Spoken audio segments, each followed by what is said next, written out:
watching the team train before they travel to Madrid. Hello, Gary. Let's start with injury concerns then. Is there anyone missing?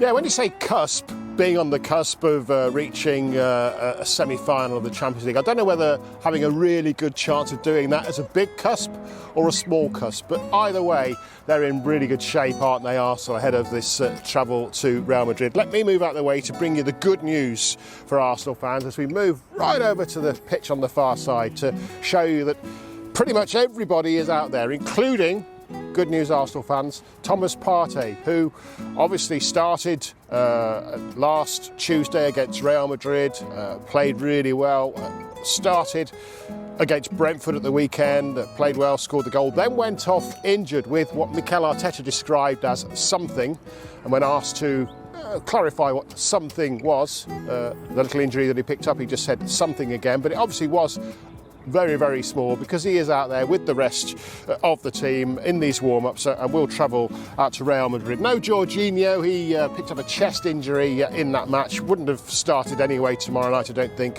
in Madrid, and I'm told he probably won't travel either, despite the fact that he's got all that Champions League experience and might be a valuable member of the group with that experience, but won't travel and will stay back and have treatment.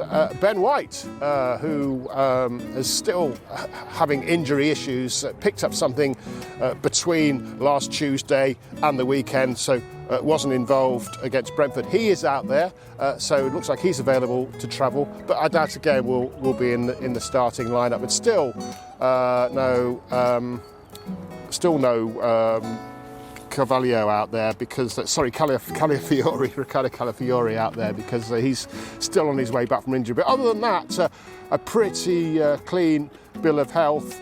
5 changes, of course, made by Mikel Arteta in that Brentford game. Yes, more points dropped, but that's because they know that on the agenda now is the Champions League. Fairly and squarely, the only competition they have any chance of winning silverware, with Liverpool so close now to picking up the title. So no regrets that he made those changes, I'm sure, and all 5 of those players who didn't start that match but came on at some point during the second half and will start tomorrow night in Madrid are all out there joining in these warm-ups.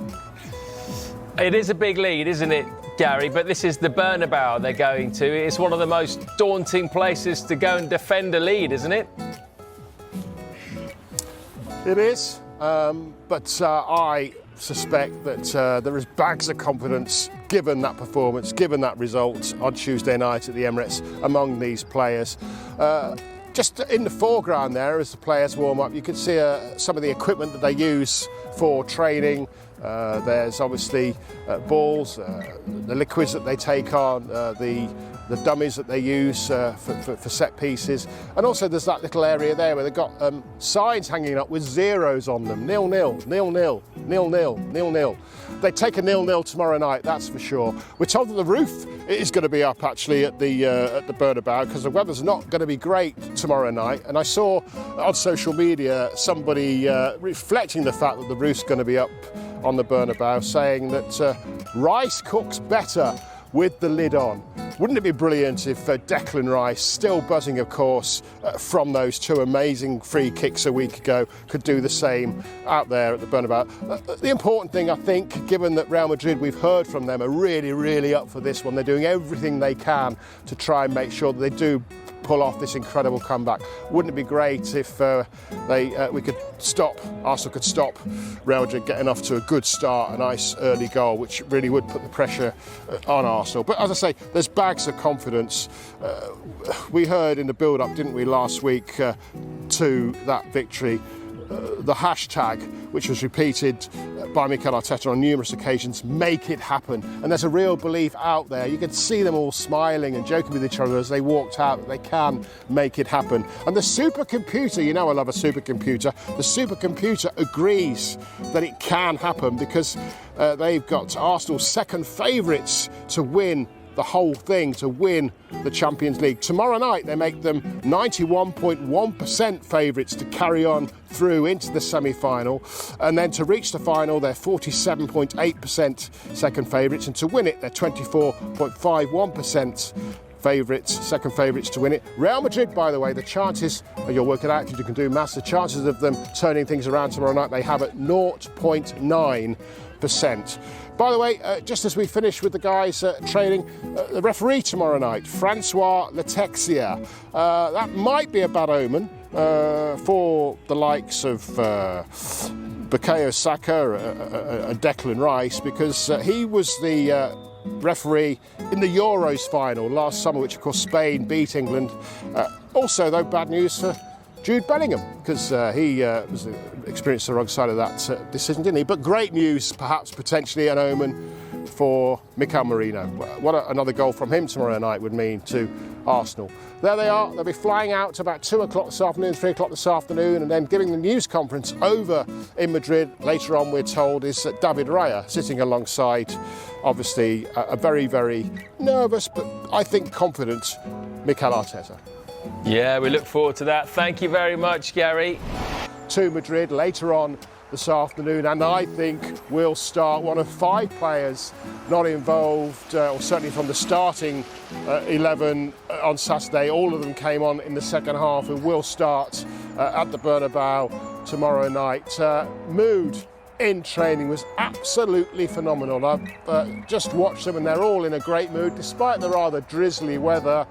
Mikel Arteta joining in the fun. They were doing rondons where there's a piggy in the middle, and they're passing the ball and trying to gain possession back. When he was on the outside, after being in the middle actually at one point, he misplaced a pass, I think to Raheem Sterling. His punishment, 10 press-ups. And he did his 10 press-ups, pretty impressive as well, actually. So what's good for the players is good for him, and I think that mood is portrayed out there as they're training still behind me now. At another point, they all joined hands in a big circle, the togetherness that they're going to need to show, like they did last Tuesday, like they're going to need to show in this massive game tomorrow night, where of course they're favourites to progress, given that 3-0 lead. They very, very seldom, if ever, give up a 3-0 lead to Arsenal. And then at another point, the music was blaring out, and the music playing was that well-known circus music. The actual official name of that music, believe it or not, is Entry of the Gladiators. And you wonder why Mikel Arteta is playing that music? Well, that's why, because it's the Gladiators going to Real Madrid. The Gladiators trying to hang on to that big lead, and confident of doing so tomorrow night. Yeah, and I mean, they have that confidence because, of course, going into the tie, really in control after that first leg performance. What do they need to do to make sure it stays that way and that Real Madrid don't get into this game? Well, believe, that was the theme going into it, wasn't it, last week?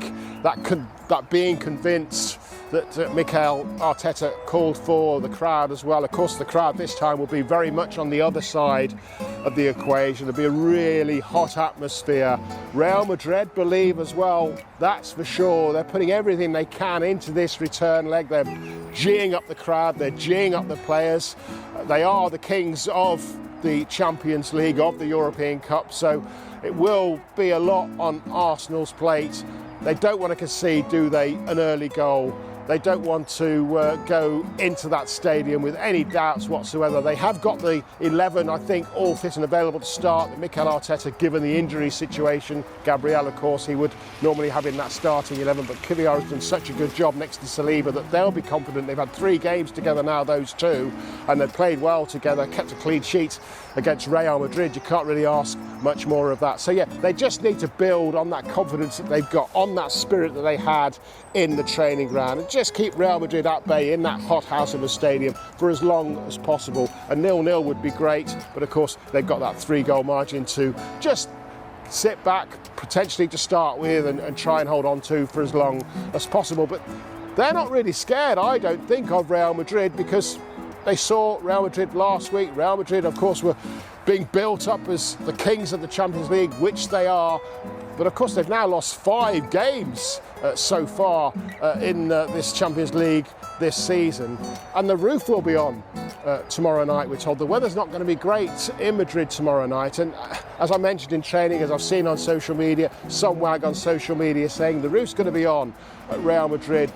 But Rice cooks better with the lid on. So If Declan Rice can come up with another magnificent free kick, then so much the better for everybody involved, particularly Arsenal and Arsenal fans.